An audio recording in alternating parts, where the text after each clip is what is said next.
Kabanata 651. Natigilan si Eugene, sinabi ba sa iyo ni Samantha na nandito ako?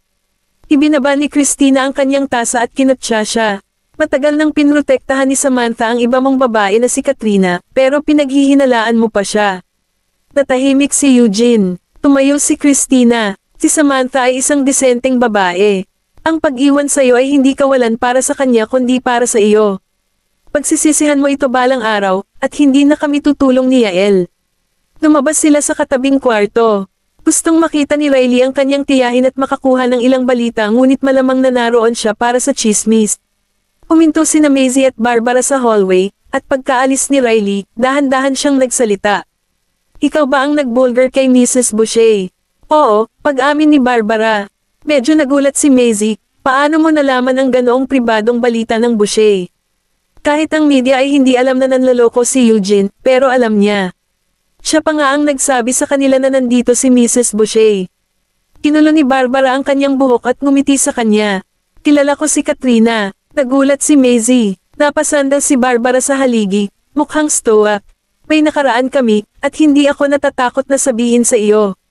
Siya ang illegitimate daughter ng tatay ko, isang half-sister na mas matanda sa akin ng 4 na taon. Hindi nagsalita si Maisie ngunit nagulat siya sa sinabi ni Barbara na napakapribado sa isang taong hindi niya ka-close. Sa 3 taon na wala ka rito, maraming sinabi sa akin si Riley tungkol sa iyo. Tumingin sa ibaba si Barbara, ang kanyang kalmadong mukha ay nagtatago ng ilang emosyon. Sinabi niya na pareho tayo ng nakaraan. Nanlilisik ang mga mata ni Maisie. Napalingon si Barbara sa mga taong nasa venue pa rin. Pareho tayong may malupit na kapatid na babae na sinubukan tayong i-frame, ngunit mas maswerte ka kaysa sa akin. Lumapit si Maisie sa kanya. Siya ay isang Zelensky, ngunit ikaw ay isang Chase. Lumingon sa kanya si Barbara, pinananatili ang kanyang cool at logic. Hindi pinakasalan ng tatay ko ang nanay niya. He chose to come back to our family and spoiled me para makabawi sa ginawa niya all those years ago. Ibibigay niya sa akin ang anumang gusto ko, ngunit hinding-hindi iyon makakabawi sa nawala sa akin. Maswerte ka dahil nakilala mo ang isang lalaking katulad ni Mr. Goldman, pero ako hindi. Lahat ng nangyari sa akin ay dahil kay Katrina. Pumalik si Maisie sa mansyon ng Goldman kinagabihan. Lumapit si Alfred para salubungin siya. Gusto mo bang maghapunan, madam? Hindi naman nagugutom si Maisie, kaya umiling siya. Hindi na kailangan yan. Umakyat siya sa itaas, nagulat pa rin sa sinabi ni Barbara. Ang karanasan ni Barbara 9 na taon na ang nakakaraan ay talagang katulad ng sa kanya, ngunit tama siya, maswerte siya dahil nakilala niya si Nolan. Si Barbara ay hindi kasing swerte niya. Siya ay nasa edad 17 o 18 lang noon. Ang mga taon kung saan ang buhay ay dapat sana ay kahanga-hanga sa halip na isang madilim na panahon sa kanyang mga alaala. Hindi nawala ang pagkabirhe ni Barbara, ngunit siya ay nakapatay ng isang tao habang pinagtatanggol ang kanyang sarili. Naging self-defense yun, at pinalaya siya dahil wala siyang kasalanan. Gayunpaman, ang mga alingaw-ngaw ay sinaksak siya tulad ng isang kutsilyo. Sa mata ng mga tagalabas, siya ay isang madungis na babae na nanligaw sa isang lalaki at pinatay pa ito.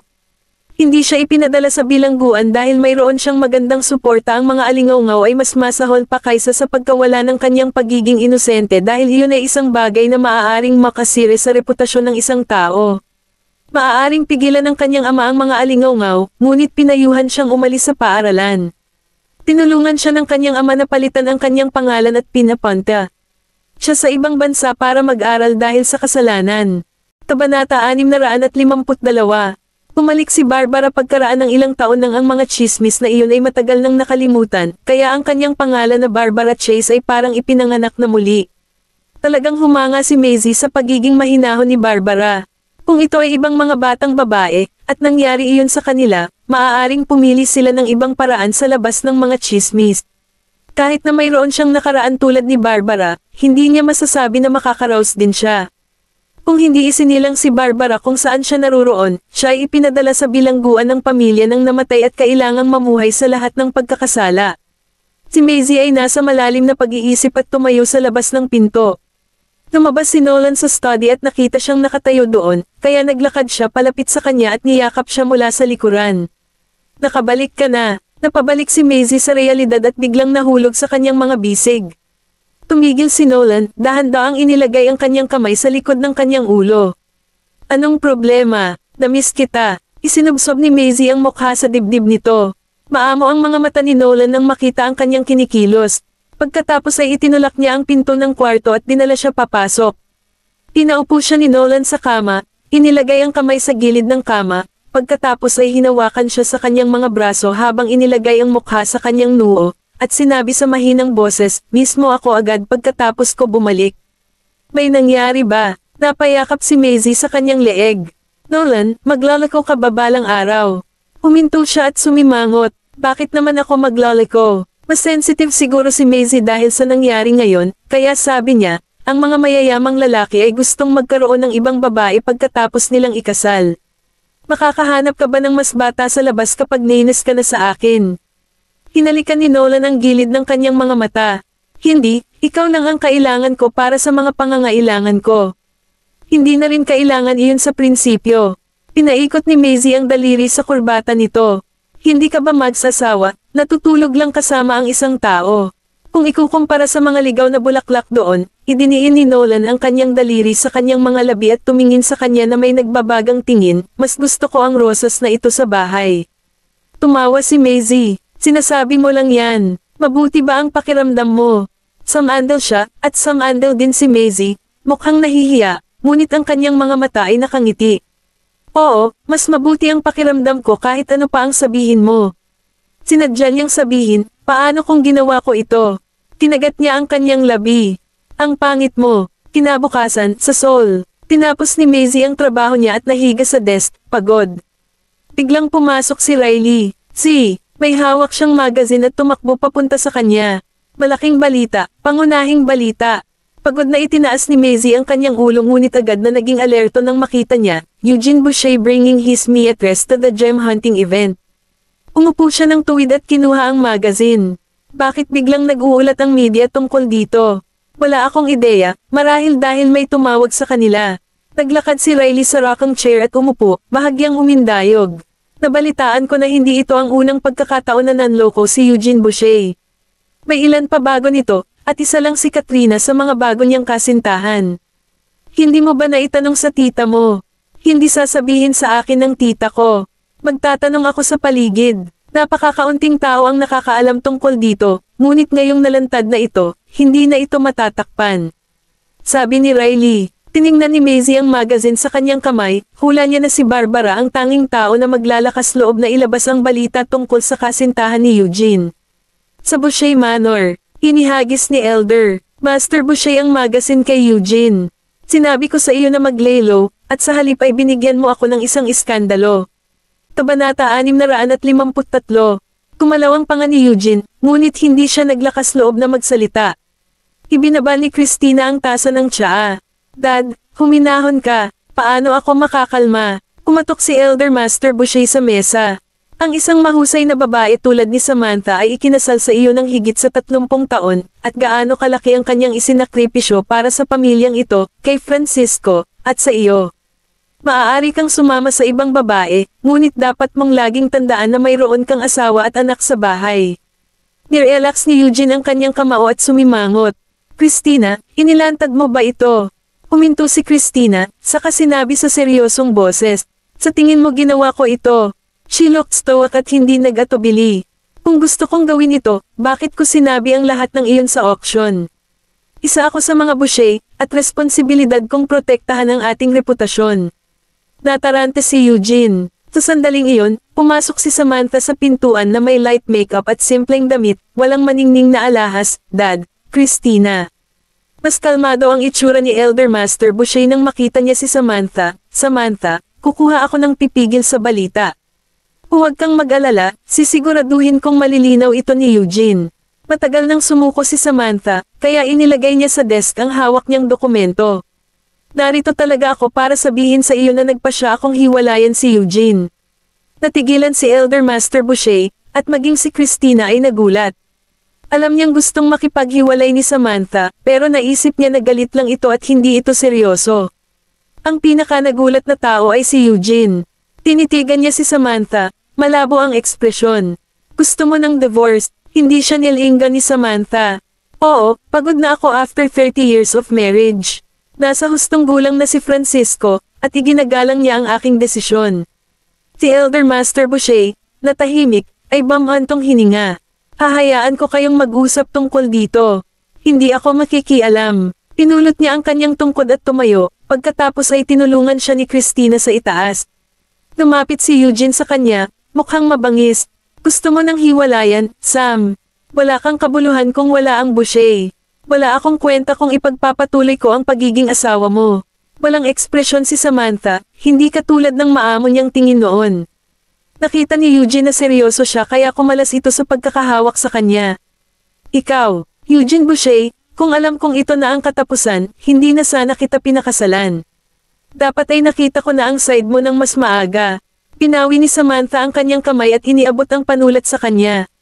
Pirmahan mo. Itinulak ni Eugene ang panulat at nahulog ito sa sahig, ang tinta ay tumalsik sa mga tile. Gusto mo ng hiwalayan para makalayo ka sa kontrol ko, di ba? Samantha Green, kung wala ako, nasa lansangan ka sana. Lahat ng pera at katayuan mo ngayon ay dahil sa akin, at gusto mo ng diborsyo.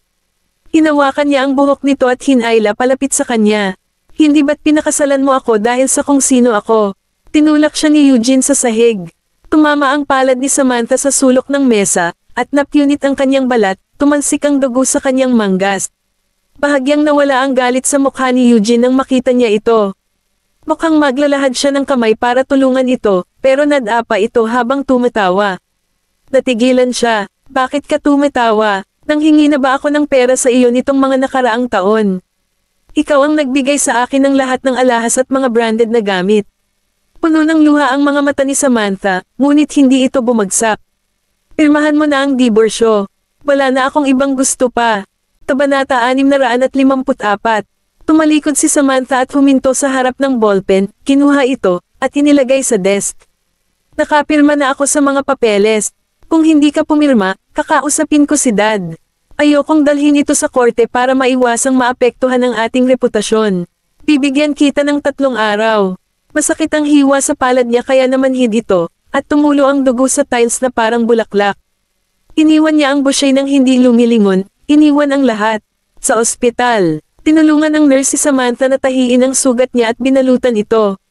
Sinabi niya sa kanya na huwag itong babasay ng ilang araw at maaalis na ang tahi sa loob ng 1 linggo.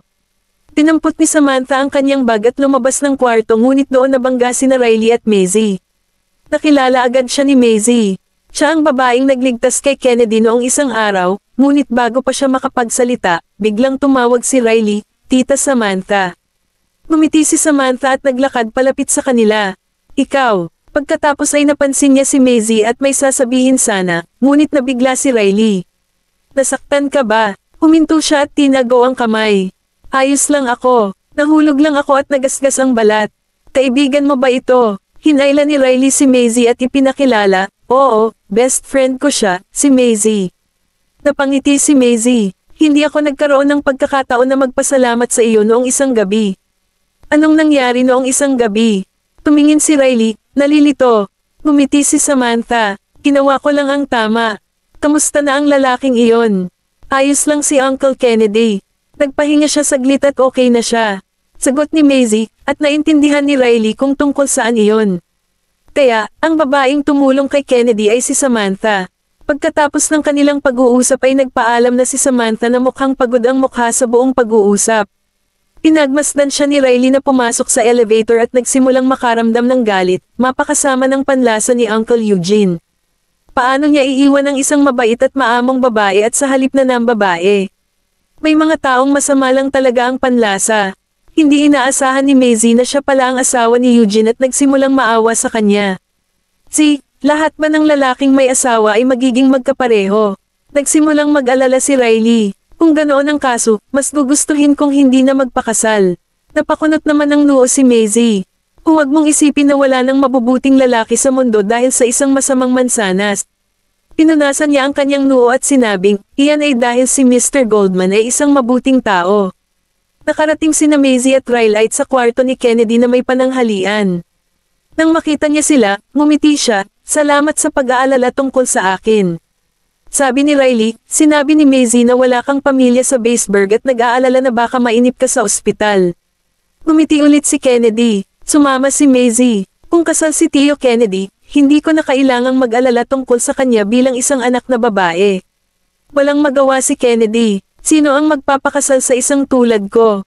Tito Kennedy, mahinhin ka lang. Umupo si Riley sa tabi ng kama. Hindi ka naman mukhang matanda. Noong una kitang nakilala, akala ko nasa early 30s ka.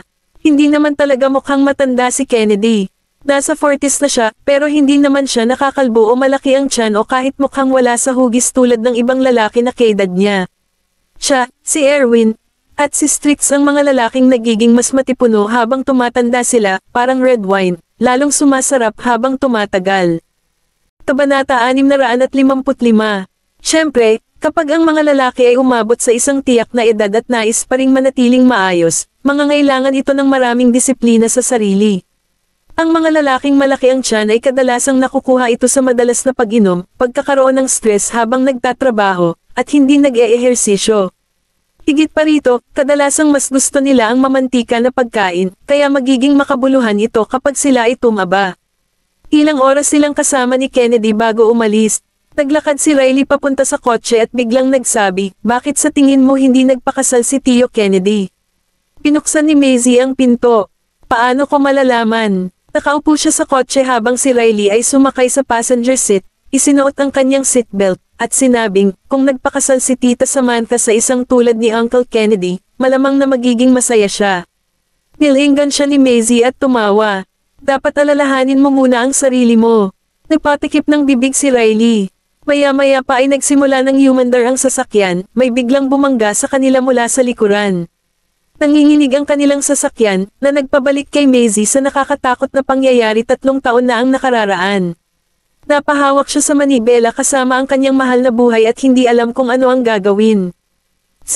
Napahawak si Riley sa manibela nang makita niyang hindi nakapreno si Maisie at babangga na ang sasakyan nila sa sasakyan sa harapan. Nawala ng kontrol ang sasakyan at bumangga sa mga road sign sa gilid. Biglang binuksan ni Quincy ang pinto ng conference room at pinutol ang meeting. Ang mga executive na nakaupo sa magkabilang gilid ng mesa ay tumingin sa kanya habang naglalakad siya patungo kay Nolan at may sinabi sa kanyang tainga. Biglang tumayo si Nolan na seryoso ang mukha. "Ipagpatuloy natin ito sa ibang araw." May nagsabi, "Ngunit Mr. Goldman, ito ay isang $150 million na proyekto." Sa kasamaang palad, si Nolan ay tumakbo palabas ng silid ng hindi lumilingon, iniwan ang mga executive na nagkatinginan na nalilito. Ibinaba ni Nolan ang kanyang kurbata, lumakad papunta sa kotse, at pumasok. "Nalaman mo ba kung sino ang bumangga sa kotse nila?" Sumandal si Quincy at pinaandar ang sasakyan. "Oo, lasing na driver iyon. Maayosan si Miss Vanderbilt, ngunit medyo nabigla siya. Pumunta ka kaagad sa ospital." Mukha nang lulumaw si Nolan. Nagsimula siyang magpanik nang marinig niya ang aksident. Mahigpit ang kamao niya dahil nag-aalala siyang mawawala siya kapag bumitaw siya. Siguradong kinilabutan si Maisie. Kinailangan niyang makapunta agad sa kanya. Sa ward. Aray, masakit. Hinampis ni Riley ang unan sa sakit. Bumagsak ang kanyang mga luha matapos ibalik ng doktor ang kanyang nabali na braso sa pwesto. Si Maisie, na umupo sa tabi niya, ay may malaking kalmo sa kanyang noo ngunit kung hindi man ay ayos lang. Nabigla siya at tuluyang kumalma pagkaraan ng mahabang panahon. Nang pumasok si Kennedy at nakita iyon, tumawa siya. "Kakalabas mo lang ng ospital at pinabalik ka kaagad. Hindi na kailangang gawin iyon kahit na mismo ako." Pati si Riley ay natatawa. Ibig sabihin umalis tayo nang naglalakad pero bumalik tayo na nakahiga. Nakita niya si Kennedy na mukhang seryoso, nagbigay ng 2 pang chuckles, at tumigil. Pumungad sa pintuan si Nolan na may pag-aalala. Nakita niya si Maisie na nakaupo sa kama na mukhang nalilito, at nagmamadaling yamakap sa kanya. Nagulat si Maisie pero napansin niyang nanginginig ang mga kamay niya. Dahan-dahan niyang itinaas ang kanyang mga braso at niyakap siya. "Ayos lang ako." Pinitawan siya ni Nolan, dumampi ang palad nito sa maputlang pisngi nito. Hindi halata ang kalmo sa noo niya, pero nanlilisik ang tingin nito sa kanya. "May bukol ka sa ulo. Paano ito maayos?" May nakatagong galit sa mukha nito kahit na seryoso itong nakikipag-usap sa kanya sa malumanay na tono. Kabanata 656. Hindi naman kumibo si Maisie. Napansin ni Nolan na maaaring natakot siya sa kanya, kaya medyo kinalma niya ang kanyang sarili at sinabing, "Tinakat mo ako ng husto." Hindi napigilan ni Riley ang sarili at tumawa. Mr. Goldman, pwede bang tumingin ka sa paligid mo? May mga doktor at pasyente sa paligid. Pwede mo bang pakiingatan ang kanilang nararamdaman? Bakit ko sila aalalahanan kung nandito ang asawa ko? Sagot ni Nolan. Pagkatapos ay inakbayan niya si Maisie, at natigilan si Maisie. Anong ginagawa mo, Nolan? Sumagot siya sa nagngangalit na mga ngipin, dadalhin kita para sa tamang pagsusuri. Hindi ako kumbinsido sa mga doktor dito. Inilibot ni Riley ang mga mata kay Nolan at ginaya ang paraan ng pagsasalita nito. Ihahatid na kita para sa tamang pagsusuri. Hindi ako kumbinsido sa mga doktor dito. Oh, please, pinapasakit mo ang ulo ko. Tinala ni Nolan si Maisie para sa masusing pisikal na pagsusuri. Kahit na hindi siya nagtamo ng iba pang pinsala, pinananatili pa rin siya ni Nolan sa ospital ng 2 araw. Habang dinala niya siya sa isang individual na ward, si Maisie walang magawa, Nolan. Ayos lang ako. Inilagay niya siya sa kama at sumagot, hindi ka pupunta kahit saan hanggat hindi nawawala ang pamamaga. Hindi alam ni Maisie ang sasabihin. Sinubukan niyang bumangon sa kama. Nagsasayang ka ng pera. Ako ang nagbayad, kaya sa iyo ang ward na ito. Ngayon, humiga ka sa kama, sabi ni Nolan habang itinulak siya pabalik sa kama at kinumutan siya. Nang tingnan kung gaano kabalisa si Nolan, lumingon si Maisie at tumawa. Nag-aalala ka ba talaga sa akin, Nolan? Sumagot siya ng walang pag-aalinlangan, oo. Natawa siya at inabot ang kamay niya. Sa totoo lang, natatakot din ako. Mataman siyang tiningnan ni Nolan. Hindi alam ni Maisie kung ano ang iniisip niya ngayon, at muli lang siyang bumalik sa kanyang katinoan pagkaraan ng mahabang panahon. Hinalikan niya ito sa noo at sinabing, kung gayon, huwag mo nang pahirapan ang iyong sarili.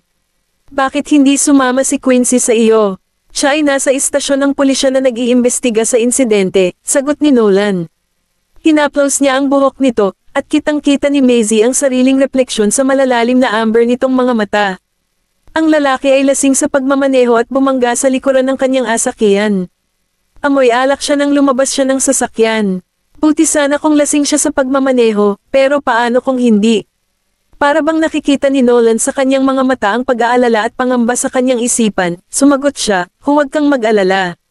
Hihilingin ko kay Quincy na magpa-background check din sa kanya. Napakurap-kurap si Maisie habang nagtanong, galit ka pa rin ba sa akin? Nang matapos siyang magsalita ay lumungkot ang mukha ni Nolan. Well, parang galit pa rin siya. Tumangon si Maisie sa kama at ipinulupot ang mga braso sa leeg nito. Then, she said in a sweet voice, huwag kang magalit sa akin, honey. Ipinapangako kung hindi na ako magdadrive ng mag-isa sa hinaharap. Mukhang gumagana ito kay Nolan. Nag-isip siya sandali at sumagot sa malalim na boses, okay. Hinaplos ni Maisie ang pisngi niya at humiga ulit sa kama. Napangiti siya hanggang tenga habang nakatingin kay Nolan. Sinubukan ni Nolan na pigilan ang sarili. Kinulong niya ang buhok nito at sinabing, malamang pagod ka na. Magpahinga ka na, sasamahan kita dito. Sa ibang word, naglalaro si Riley ng Arena of Valor sa kanyang kama. Matapos matalo ng ilang sunod-sunod na beses, inihagis niya ang kanyang telepono sa kama. Damn it, bakit walang kwenta lahat ng miyembro ng team ko? Nakakadismaya ito, paano mo masisisi ang ibang tao kung ikaw ang may kasalanan? Wala ka ba talagang ideya kung gaano kakaina sa larong ito? Isang boses ang kumaway sa likod niya, at napaatras siya. Sa gulat nang makitang nakatayo si Luis sa tabi ng kanyang kama at nakatingin sa kanya. Napatayo si Riley mula sa kama, at napangiwi siya sa sakit ng mamitig ang kanyang binti. Nakakunot ang noo, yumuko si Luis para tingnan ang kanyang binti. Pinigilan niya ito ng walang malay at sumigaw, anong ginagawa mo? Titingnan ko ang iyong binti, sagot niya. Huwag, sagot ni Riley habang itinulak ang kamay niya. Pagkatapos, tinanong niya, paano mo nalaman na nasa ospital ako? Tila madalas na lumilitaw si Luis sa paligid niya kamakailan. Tumingin si Luis sa kanya at sumagot, ano sa tingin mo? Hinawakan niya ang bukong-bukong niya. Nang sinubukan niyang umatras ay lalo pa siyang hinawakan nito ng mahigpit. Huwag kang gagalaw. Kabanata 657. Hindi na kumibo si Riley. Seryosong minamasahe ni Luis ang kanyang bukong-bukong, at nabigla si Riley. Para sa kanya, ang Luis na nasa harapan niya ay hindi ang tunay na Luis. Iniisip ang lahat ng kakaibang ugali nito, huminga siya ng malalim nang may pumasok na ideya sa kanyang isipan. Sa una, gagamit siya ng mas euphemistic approach, ngunit ang mga salita ay nakatakas sa kanyang mga labi bago pa niya ito napagtanto. Wala ka namang crush sa akin, di ba? Natigilan si Luis, at bumagsak ang word sa isang awkward na katahimikan. Umaasa si Riley na kaya niyang magpakamatay sa pamamagitan ng pagkagat ng dila niya ngayon. Nang naghahanap siya ng dahilan para iligtas ang sarili mula sa mahirap na sitwasyong ito, itinaas ni Luis ang ulo para tingnan siya at sinabing, ano ang iniisip mo? Siya ay tila medyo kalmado habang siya ay nagpatuloy sa isang malinaw na boses. Ikaw ang fiancé ko. Papakasalan mo ako in the future, kaya hindi ba normal lang na alagaan kita? Sumagot si Riley, oh, I see. Pinitawan ni Luis ang paa niya, tumayo ng tuwid, at tumingin sa kanya. Tinaas niya ang kanyang kilay at nagtanong, nadismaya ka ba? Hindi, I'm not disappointed. Thank you sa tulong mo, and also, I won't necessarily marry you yet. Pagkatapos noon, tumalikod siya para harapin siya ng nakatalikod. Umalis si Luis pagkatapos niyang manatili saglit. Paglabas ni Luis ng ward, nakita niyang kausap ni Nolan si Quincy sa koridor. Napansin ni Quincy si Luis at bahagyang yumuko sa kanya. Mr. Lucas, ipinikit ni Nolan ang kanyang mga mata. Alam ni Luis na nawala ang mga alaala ni Nolan, kaya tinanong niya si Quincy, ayos lang ba ang pinsan ko? Sagot ni Quincy, please rest assured, Mr. Lucas, si Miss Vanderbilt ay ayos lang. Tumanggaw si Luis at sinabing, mabuti naman kung ganon. Napatingin siya kay Nolan na seryoso ang mukha. Ngumiti ito sa kanya, tumalikod, at umalis. Pinagmamasdan ni Nolan ang paglalakad ni Luis papunta sa elevator at nagmumuni-muni. Alam ni Quincy na hindi niya maalala si Luis, kaya ipinaliwanag niya, Mr. Goldman, si Mr. Lucas ay pinsan ni Miss Vanderbilt. Sinabi ko bang ipaliwanag mo sa akin? Sabi ni Nolan habang sinusulyapan si Quincy. Tumigil si Quincy sa pagsasalita tungkol kay Luis at bumalik sa pangunahing paksa. Tungkol sa mga hanagan, ibigay ito kay Nathaniel at tingnan kung ano ang gagawin niya. Kung hindi niya kayang ayusin ang sarili niyang mga tao, tutulungan ko siyang ayusin ito. Biglang nanlamig ang tingin ni Nolan. Kinabukasan, pinag-uusapan ng lahat ang tungkol sa iskandalo ni Eugene. Ang Boucher ay walang ibang pagpipilian kundi ang gumastos ng pera upang hindi kumalat ang balita. May nakaalam sa pagkakakilanlan ng babaeng kasama ni Eugene at pinost ito online. Lumabas sa Facebook ang balitang naging homewrecker si Katrina. Pinato ni Katrina ang phone niya sa TV. Nagulat ang katulong na pumasok na may dalang sabaw, at namutla ang mukha. Miss Zalensky, niregaluhan siya ni Eugene ng villa na ito. Lahat ng maid sa villa ay kinuha ni Eugene para alagaan din siya. Totoong siya ang mistress na hindi maaaring magpakita sa harap ng publiko. Gayunpaman, si Eugene ay nangako sa kanya na papakasalan siya pagkatapos makipaghiwalay sa kanyang kasalukuyang asawa. Sa pagiging asawa lang ni Eugene siya makakalaban sa mga chases. Gayunpaman, hindi niya inaasahan na may maglalantad sa iskandalo sa pagitan nila ni Eugene. Alam na ng lahat na siya ay isang homewrecker. Pumunta siya sa isang couch at umupo. Ang katulong ay naglagay ng sopas sa mesa na nanginginig ang mga kamay at saka umatras mula sa silid. Nang makita ni Katrina ang sopas sa mesa, sa sobrang galit niya ay itinulak niya ito sa sahig. Habang iniisip niya iyon ay lalo siyang nagagalit. Sa huli, kinuha niya ang telepono sa sahig at tinawagan si Eugene. Sa sandaling sinagot ni Eugene ang kanyang tawag, nawala ang galit na ekspresyon sa kanyang mukha, at nagpout siya. Eugene, ngayon alam na ng lahat na ako ang iyong mistress. Nangako ka sa akin na papakasalan mo ako pagkatapos makipaghiwalay, kaya kailan mo ito gagawin? 5 taon na kitang hinihintay. Nakaupo ngayon si Eugene sa study room. Tinapa niya ang gitna ng noo niya, at walang ekspresyon ang mukha niya. Cathy, alam kong hindi ito makatarungan para sa iyo, ngunit mangyaring maging mapagpasensya at maghintay ng ilang sandali. Hanggang kailan ako maghihintay? Maging mabuting babae ka, Cathy. Sigurado akong alam mo na hindi ka matatanggap ng mga Boucher ng ganoon kadali. Maghintay ka lang hanggang sa maayos ko ang lahat. At saka, matagal akong hindi makakapunta sa lugar mo, sabi ni Eugene bago ibinaba ang tawag. Kabanata 658. Tiningnan ni Eugene ang dokumento sa mesa, at may ilang mga natuyong mantsa ng dugo sa papel. Pinirmahan na ni Samantha ang kanyang pangalan, ngunit hindi pa siya pumipirma. Nilukot niya ang divorce paper para maging bola at sumirit. Gusto mo bang makipaghiwalay sa akin, Samantha? Hindi pwede. Hindi ako papayag. Kung iiwan mo ako, wala kang makukuha. Sa ospital, nagbabalat si Colton ng mansanas para kay Maisie. May nakaukit na dismayadong ekspresyon sa kanyang mukha habang sinasabi niya, hindi ako makapaniwala kung paano mo madadala ang iyong sarili sa ospital habang nasa hustong gulang ka na. Ninanamnam ni Maisie ang mansanas na pinakain ng kanyang anak na may ngiti sa kanyang mukha ng kasiyahan. Nagpasya siyang patawarin siya sa pag-aalipusta sa kanya habang tumugon siya, hindi ako ang pumasok sa ospital. Ang tatay mo ang gustong manatili ako sa ospital. Mommy, next week na po ang meeting ng parents. Sigurado ka bang sasama ka kay daddy? Natigilan si Maisie. Sinalubong niya ang nagdududang tingin ni Colton at nagtanong, bakit hindi? Nagkibit-balikat siya. Well, lahat ng tao sa klase ay nagsasabi na ang aking ina ay patay na. Kung pupunta ka sa meeting ng mga magulang, baka isipin nilang zombie ka. Halos masamid si Maisie sa mansanas. Matapos bumalik sa kanyang bansa kasama si Nolan, hindi niya isinapubliko ang kanyang relasyon kay Nolan. Hindi niya inaasahan na pupunta siya sa pagpupulong ng mga magulang bilang asawa ni Nolan.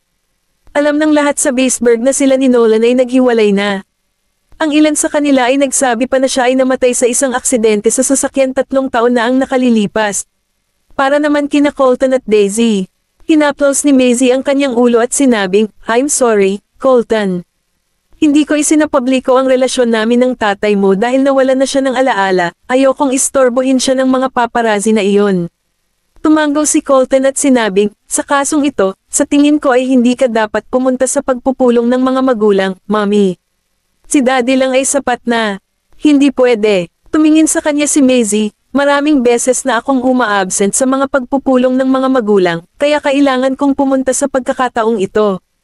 Huwag kang mag-alala. Mag-iisip ako ng paraan. Nakatayo si Nolan sa labas ng pinto. Nang marinig niya ang pag-uusap ni na Maisie at Colton, tumingin siya ng malalim sa ward, tinanggal ang kamay sa hawakan ng pinto, at tumalikod para umalis. Nakatanggap ng text message si Maisie sa kanyang phone. Matapos makita ang nilalaman ng mensahe, inilipat niya ang pera sa tao. Pagkatapos nito, inilagay niya ang telepono sa gilid at nagpatuloy sa paglalagay ng kanyang makeup. Isinumpa niya sa sarili na dapat niyang makuha si Nolan sa pagkakataong ito. Kung tungkol sa babaeng nauna sa kanya, tuturuan niya siya ng kaunting leksyon. Gusto kong makita kung ano ang gagawin mo sa oras na ito, bitch. Biglang may kumatok sa pinto niya. Miss, nandyan ka ba? Naiinis na sagot ni Maisie, ano? Hinahanap ka ni Mr. Hannigan. Napaka-urgent daw, at gusto ka daw niyang makita sa ibaba ngayon, sagot ng kasambahay. Natigilan sandali si Maisie nang marinig ang sinabi ng kasambahay. Mahinahon niyang ibinaba ang kanyang mga pampaganda at tumayo. Lumabas siya ng silid, nagtataka kung bakit siya hinahanap ng kanyang ama. Hindi kaya nag-backtrack ang mga Boucher at gustong gawin ang kasal ng Kegan-Hawahan sa kanya. Sabi ko na nga ba, kung tutuusin, napakaganda ko at matalino. Paanong posibleng hindi mahulog sa akin si Helios? Pagbaba niya ay nakita niyang nakatayo si Nathaniel at may tinitingnan. Hinahanap mo ba ako, Dad? Tanong nito habang papalapit sa kanya. Biglang tumalikod si Nathaniel at binigyan siya ng isang sampal sa pisngi. Hindi nakaiwas si Maisie sa oras. Natanggap niya ang buong lakas ng sampal at bumagsak sa sahig. Tulala siyang tumingin sa ama. Nagulat si Mrs. Hannigan at pumunta sa harapan para pigilan si Nathaniel. Anong ginagawa mo, Nathaniel? Tinulak siya ni Nathaniel palayo. Gulat at naguguluhan na tumingin sa kanya si Maisie habang nagtatanong, bakit mo ako sinampal? Tatay, ibinato niya ang telepono sa kanya at sinabing, hindi ko inaasahan na gagawa ka ng ganito sa likod ko. Nang makita ni Maisie ang record ng transaksyon at ang chat history sa pagitan niya at ng lalaking inupahan niya para bumangga sa sasakyan ni Maisie, natigilan siya, at nablangko ang utak niya. Kabanata 659. Binenta ako ng lalaking yon. Natigilan si Mrs. Hannigan. Anong ginawa mo? Sigaw ni Nathaniel sa kanya, nag-hire ng lalaki ang magaling mong anak para magpanggap na lasing na driver para sagasaan ang isang tao. Pagod na ba siya sa buhay, o gusto niyang makulong? Natigilan si Mrs. Hannigan nang marinig ang sinabi ni Nathaniel. Tumingin siya kay Maisie at nahirapan siyang paniwalaan na gagawin iyon ng kanyang anak. Ang aking anak na babae ay umupa ng isang lalaking magpanggap na lasing na driver at sagasaan ng isang tao. Paano ito posible? Pinunasan ni Maisie ang mga luha sa kanyang mga mata at nagpaliwanag, hindi, tatay. Hindi ko ginawa yon. May nag-frame sa akin. Na-frame ka. Putol ni Nathaniel. Tinuro siya nito at umungol, sinasabi mo bang pini-frame ka ni Mr. Goldman? Ang lalaking iyon ay nasa istasyon ng pulisya ngayon, at ipinagtapat niya ang lahat. Sinabi niya na ikaw ang kumuha sa kanya, at gusto ni Mr. Goldman na bigyan ko siya ng makatwirang solusyon. I'm sure alam mo kung ano ang nangyayari sa pamilya natin, di ba? At gusto mo pa rin gawin ang isang bagay na iyon. Gusto mo bang masangkot ako sa gulo? Nanginginig ang mga balikat ni Maisie. Mer Goldman. Pero bakit? Ganoon ba niya kamahal ang babaeng iyon? Tay, pasensya na po. Hindi ko sinasadya. Gusto ko lang siyang turuan ng leksyon. Hindi ko gustong magdulot ng aksidente. Lumapit si Nathaniel at sinampal ulit siya. Si Mrs. Hannigan ay sumigaw ng malakas at sumugod pasulong upang protektahan si Maisie ng kanyang katawan. Tumigil ka, Nathaniel, tigilan mo na ang pambubugbog kay Z. Natutunan na niya ang kanyang aralin, kaya pakiusap, tumigil ka na. Umalis ka sa harapan ko. Itinulak siya ni Nathaniel, dahilan para matisod siya sa malapit na couch. Hinawakan ni Nathaniel ang buhok ni Maisie at sinabing, gusto mo lang siyang turuan ng leksyon. Paano kung may mangyari sa kanya? Magkakaroon ng malaking problema ang buong Hannigan dahil sa iyo. Kilala mo ba kung sino ang babaeng iyon? Siya ang asawa ni Mr. Goldman. Kung hindi, bakit sa tingin mo ay hindi siya nahulog sa bitag kahit nawalan na siya ng alaala? Napatulala si Maisie nang marinig ang sinabi ng ama. Diba ang asawa ni Mr. Goldman ay namatay 3 taon na ang nakakaraan? Paanong buhay pa siya? Biglang bumagsak ang timangan sa mga mata ni Maisie. Hindi katakataka na siya ay sobrang kumpiyansa at mayabang, kaya siya ang kanyang asawa mula sa 3 taon na ang nakakaraan. Imposible yan. Walang paraan na siya ay asawa pa rin niya. Nag-divorce na sila 3 years ago. Nang makitang ayaw pa ring tanggapin ni Maisie ang sitwasyon, sa sobrang inis ni Nathaniel ay muli niyang itinaas ang kanyang kamay. Hinawakan ni Mrs. Hannigan ang kanyang kamay at umiyak. Tumigil ka na, Nathaniel. Please tigilan mo na ang pananakit sa kanya. Hindi na sinampal ni Nathaniel si Maisie. Itinulak niya si Mrs. Hannigan palayo. Humarap si Mrs. Hannigan sa kanyang anak at hinakap ito sa kanyang mga bisig. Tinuro ni Mr. Hannigan ang mga ito at umungol, mas mabuting huwag kayong gagawa ng kalokohan. Sigurado akong alam mo ang kalagayan ng pamilya natin ngayon. Kung talagang may gagawin si Mr. Goldman sa atin, sisipain ko kayong dalawa palabas ng bahay. Sa Black Gold, Mr. Goldman, sinabi ni Nathaniel na pinarusahan niya si Maisie at nangako na babantayan niya ito. Hindi na niya hahayaang lumabas at magdulot ng gulo sa atin, sabi ni Quincy. Sumandal si Nolan sa kanyang upuan. Nilagay niya ang braso niya sa armrest at tinakpan ng kabilang kamay ang mga mata niya. Madilim ang kanyang ekspresyon. Tiningnan ni Quincy ang kanyang mukha at nagtanong, "Are you okay, Mr. Goldman?" Kinaway ni Nolan ang kanyang kamay at sinabing, "Ayos lang ako." "Makakaalis ka na." Lumabas ng opisina si Quincy. Matagal na. Tinitigan ni Nolan ang computer bago ipasok ang Maisie at ang kanyang pangalan sa Google. Gayunpaman, hindi siya nakakuha ng anumang mga resulta ng paghahanap ng pinindot niya ang pindutan. Pagkatapos ay tinanggal niya ang pangalan ni Maisie at muling pinindot ang button. Sa pagkakataong ito, maraming bagay ang lumitaw. Hashtag malubhang may sakit si Nolan hashtag. Hashtag nakipaghiwalay na ba si Nolan? Hashtag. Hashtag sino ang asawa ni Nolan? Hashtag. Nag-scroll down siya at tinignan ang bawat isa sa kanila. May usap-usapan na 3 taon na ang nakararaan ng siya ay may malubhang sakit, ngunit walang matibay na impormasyon tungkol dito. 3 taon na ang nakalilipas, nabalitaan na ang mga Goldman ay nagpahayag ng paghihiwalay sa pagitan nila ng kanyang asawa, ngunit wala ring impormasyon tungkol dito. Tila sa kanya ay may nag-burn ng mga bagay na iyon sa internet. Nang maramdamang may kung ano, kinuha niya ang telepono at tinawagan ang isang tao sa front desk para magdala ng ekstrang laptop. Kabanata 660. Hindi nagtagal, dinalhan siya ng isang staff mula sa front desk ng ekstrang laptop. Matapos siyang palabesan ni Nolan, binuksan niya ang laptop at hinanap ang parehong bagay sa Google. Gaya ng inaasahan niya, marami pa siyang nakuhang impormasyon mula sa ibang mga laptop. Nag-click siya sa isa sa mga resulta ng paghahanap na may pamagat na, patay na ba ang asawa ni Mr. Goldman? At huminga ng malalim. Tiningnan niya ang salitang, aksidente, at hindi niya alam kung dapat niyang i-click ito o hindi. Nang dumaan si Quincy sa front desk, sinabi sa kanya ng isang receptionist na humingi ng laptop sa kanila si Nolan. Tila naguguluhan ang staff habang nagtanong, wala bang computer sa opisina ni Mr. Goldman? Biglang may naalala si Quincy at nagmamadaling bumalik sa opisina ni Nolan. Tinulak niya ang pinto. Mr. Goldman. Gayunpaman, walang tao sa opisina, at ang laptop sa mesa ay nanatiling bukas. Lumapit si Quincy sa laptop, at bumilis ang tibok ng puso niya. Para sa kanya ay hindi sumuko si Nolan sa pagsisiyasat sa lahat ng nangyari sa nakaraan, at naghihinala siya sa lahat ng sinabi ng mga ito sa kanya. Nakaupo sa kotse, may hawak na lighter si Nolan at nagsindi ng sigarilyo.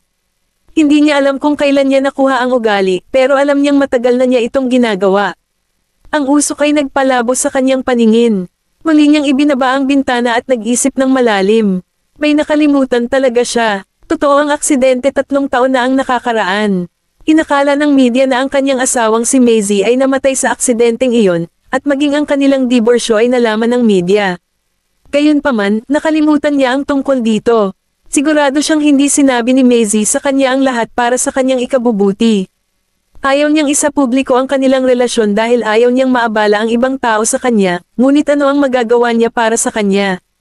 Tumating si Barbara sa ospital para bisitahin sina Maisie at Riley. She chuckled when she saw they were not seriously injured pero tumanggi pa rin siyang lumabas ng ospital. Anong nangyayari sa inyong dalawa? Habang kumakain ng mansana si Riley, sumagot siya, walang nangyari. Medyo malas lang. Sinaktan kami ng lasing na driver pagkalabas pa lang ng ospital pero pareho lang kaming nagtamo ng minor injuries. Maliit na bagay. Pinasingkit ni Barbara ang kanyang mga mata at sumagot, bueno, talagang malas iyon. Tinupi ni Maisie ang dyaryo sa kanyang kamay at sumagot, gusto ko nang ma-discharge sa ospital. Tumingin sa kanya si Riley at nagtanong, inaprubahan ba iyon ni Mr. Goldman? Kaano katagal ako dapat manatili sa ospital na may kalmaw lang na ito sa aking noo? Umangon si Maisie sa kama at sinabing, Riley, ilabas mo na tayong dalawa sa ospital. Huwag kang mag-alala, ako na ang bahala kay Nolan. Sige, sagot ni Riley. Ibinaba niya ang mansanas at lumabas ng ward. Pagkaalis ni Riley, lumingon si Maisie kay Barbara at nagtanong, ikaw ang naglantad ng iskandalo tungkol sa Boucher, tama ba? Nagtaas ng kilay si Barbara. Paano mo nalaman ang tungkol dito? Napangiti si Maisie. Matagal nang gusto ni Katrina na maging asawa ni Eugene. Bagamat ang paglalantad sa kanilang relasyon ay maaaring makaapekto sa reputasyon ng mga Boucher, posibleng isipin ng mga Boucher na ito ang ginawa ni Katrina dahil hindi na siya makapaghintay na maging isa sa mga Boucher. Sa ganitong paraan, tiyak na hindi papayag ang mga Boucher na pakasalan siya ni Eugene. Inimbitahan mo kami ni Riley sa gem hunting event dahil alam mong magpapakita si Katrina at Eugene doon. Ipinaalam mo kay Christina, at tiyak na haharapin niya si Eugene dahil sa reputasyon ng mga Boucher. Sa ganitong paraan, maghay-hinala lang si Eugene sa kanyang hipag kapag nalantad ang iskandalo nila ni Katrina. Makakahanap ng dahilan si Maisie sa lahat maliban sa isa. Hindi magagawa ni Barbara ang lahat ng ito ng mag-isa, ngunit bakit kailangan niyang isama sila ni Riley? Sinabi sa kanya ni Riley na ipinakilala ni Helios si Barbara sa kanya 3 taon na ang nakakaraan. Hindi naman siguro nagkaroon ng anumang pakikipag-ugnayan si Barbara sa Boucher noon. Nilapitan lang niya ang Boucher dahil alam niyang nikipagrelasyon si Katrina kay Eugene. Kinasusuklaman ni Barbara si Katrina. Tiniis niya ang kahihiyan sa pag-aaral sa ibang bansa sa loob ng maraming taon, at ngayong nakabalik na siya, natural ay ipatutupad niya ang kanyang planong paghihiganti.